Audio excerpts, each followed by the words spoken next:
Totoo ba ang balibalitang binuwag na ang Singing Queens kasabay ng pagtatapos ng Parafy? Nabalot nga ng mga speculation ang episode ngayon ng Eat Bulaga mula sa mga taga-subaybay ng show, lalo na ang mga supporters ng Singing Queens. Natapos kasi ang show ng walang Parafy, kasabay pa nito ang paglabas ng bagong game segment ng Eat Bulaga na The Age is Right. Dahil nga dyan, napaisip tuloy ang mga fans ng Singing Queens na baka tapos na ang Parafy, kaya binuwag na rin ang grupo at tanging si Sing Eat Grand Winner Eunice Janine lang ang kinuha ng Eat Bulaga. Matatandaan nga na inamin ng mga Singing Queens na ilang buwan lang dapat tatakbo ang Parafy, kaya naman napakasaya nga nila nang umabot ng taon ang paglabas nila sa show. Mas tumindi pa nga ang spekulasyon ng mga netizens sa pagkabuwag ng Singing Queens nang mag-share post si Singing Queen Sam ng isang quote tungkol sa timing.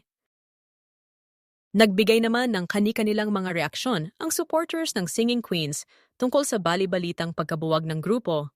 Yan ang nararamdaman ko ngayon, wala na kasing Parafy today kasi may bago ng segment. Pero we hope na kahit wala ng Parafy, magkaroon sana ang ating mga queens ng segment na kasali sila. Paalala lang po, wag po tayong magalit sa Eat Bulaga. Pag-pray po natin ang ating mga reyna para marami pang tanghalian na makita at makasama natin sila. Hindi bibitawan ng TVJ Prods ang SQs, yan paniniwala ko. Nothing to worry, abangan natin from EB Regards sa Parafy. Langganap, possibly alternate ang segments. Kasama na ang The Ages is Right in case. Skip ko na EB kung wala na Parafy. Kung wala na or konti na lang makita ang Singing Queens, di wala ng halaga ang Eat Bulaga.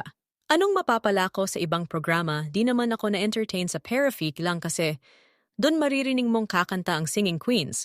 Nakakasad naman, sana hindi mawala ang SQ natin dahil lahat sila ay magagaling kumanta. Hindi na kompleto pag nawala ang SQ.